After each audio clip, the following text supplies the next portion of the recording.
धार जिले के जोतापुर इंडस्ट्री क्षेत्र स्थित कसीदा कंपनी में कर्मचारियों का आंदोलन तीसरे दिन भी जारी रहा। कुछ कर्मचारी काम पर लौट गए, जबकि कई कर्मचारी कंपनी परिसर के बाहर बैठकर अपनी मांगों को लेकर विरोध जताते रहे। पूरे दिन राजस्व अधिकारी धामनोत, एसडीओपी, श्रम अधिकारी एवं कंपनी के सह प्रबंधक ने कर्मचारियों के साथ करीब 2 घंटे तक चर्चा की। कर्मचारियों ने अपनी 20 मांगे अधिकारियों और प्रबंधन के सामने रखी। कर्मचारियों का कहना है कि चर्चा के दौरान प्रबंधन ने अधिकांश मांगे मानने की बात कही, लेकिन अंत में कर्मचारियों ने सहमति पत्र पर हस्ताक्षर नहीं किए। कर्मचारियों का आरोप है कि उनकी मुख्य मांग वेतन और ग्रेड को लेकर है। उनका कहना है कि वे लंबे समय से काम कर रहे हैं और प्रशिक्षण भी पहले ही ले चुके हैं। इसके बावजूद उन्हें दोबारा ट्रेनिंग देने की बात कही जा रही है तथा ग्रेड में बढ़ोतरी नहीं की जा रही है। वहीं कंपनी प्रबंधन का कहना है कि मामले पर विचार किया जा रहा है। कर्मचारियों और प्रबंधन के बीच समाधान को लेकर आगे भी चर्चा होने की संभावना है। अमित शिंदे की रिपोर्ट।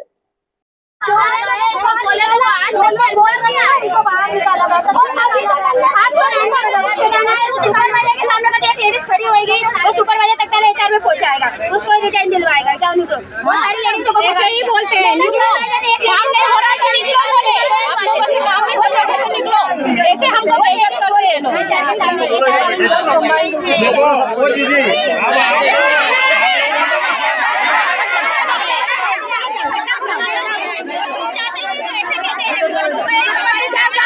लेकर इश्यू आया, क्या है अपना मामला? इस सैलरी को लेकर कोई इश्यू नहीं है। इन लोगों को सबको हमने ग्रुप से बता दिया था कि हम आपकी तनख्वाह जो है बढ़ाने वाले हैं और 1 जुलाई से उसका हम इफेक्ट सबको देने वाले हैं। इसमें क्या होता है सर, जहाँ मिनिमम वेजेस होता है वहाँ पे कोई तनख्वाह बढ़ती नहीं, एक्सेप्ट जब सरकार 6 महीने बढ़ाती है तो देते हैं। हमने एडवांस में इनको 300 रुपये का, सबको 300 रुपये का हमने इनको पेमेंट किया, इनको पेमेंट भी मिल गया है। उसके अलावा हमारे जो लोग अच्छा काम करते हैं उसका हमने स्किल मैपिंग किया है। उसमें से 56 लोग थ्रू है, उनको हमने ग्रेड बढ़ा दिया, जिनके की किसी के 1300, किसी के 1378, किसी के 870 पड़े हैं। बाकी 403 लोग ऐसे हैं जिनका की कोई ग्रेडेशन नहीं हुआ है। उनका जो काम है वो काम अगर वो बी का कर रहे हैं और सी में है, या सी का कर रहे हैं वो बी में, तो हमने किसी को डिमोट भी नहीं किया और सबको हमने समानांतर रूप से 300 रुपये का फायदा दिया है। अब ये बात समझ से परे है कि इनको लग रहा है कि हमारी सैलरी बढ़ाओ। तो 2 साल जुम्मा इस फैक्ट्री को हुए 2 साल हुए हैं। 2 साल में अगर फैक्ट्री इस तरह से पैसा बढ़ाती रहेगी तो कैसे काम चलेगा? नो प्रॉफिट नो लॉस, कैसे काम चलेगा? सर, पूर्व में भी ये कर्मचारियों के साथ अभद्रता का मामला सामने आया था महिलाओं के साथ। नहीं, ऐसा कोई अभद्रता नहीं होती है। देखिए, आपको अगर याद हो तो सरकार ने पॉश कमेटी बना रखी है, प्रिवेंशन ऑफ सेक्सुअल हरासमेंट का एक एक्ट बना हुआ है।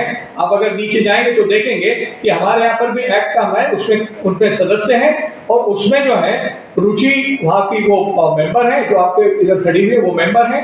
और हर महीने में मीटिंग होती है उसकी, और एक बंदा जो है उसमें एक जो है आउट ऑफ बाहर का होता है, मतलब एक आपको एक बाहर से NGO से एक बंदे को लेना पड़ता है, वो भी है। तो ऐसा कोई मामला हमारे संज्ञान में नहीं है कि किसी के साथ बदतमीजी या छेड़खानी हुई है। सर, अब श्रमिकों की समस्या का निराकरण मैनेजमेंट कैसे करेगा? सर, मैनेजमेंट ने कर दिया निराकरण। अब ये तो श्रमिकों के ऊपर है कि वो उसको पॉजिटिव में लेके और काम शुरू करें। अगर काम शुरू नहीं करना है तो भैया देखिए, मालिक यहाँ पे बैठा हुआ है कि मैं आदिवासी एरिया में मैंने महिलाओं को अधिक से अधिक रोजगार देने के लिए फैक्ट्री लगाई है। हमारी कंपनी की जो चेयरमैन है वो खुद एक महिला है और उसने 8,000 रुपए से मशीन चालू करके उसने अपना काम धंधा शुरू किया, जो आप वो हजारों करोड़ रुपए के टर्नओवर पे पहुंच गए हैं। सर, आपका शुभ नाम? मेरा नाम है पी कुलकर्णी। किस पोस्ट में है सर? मैं जनरल मैनेजर HR और एडमिन देखता हूँ, लाइसेंस देखता हूँ।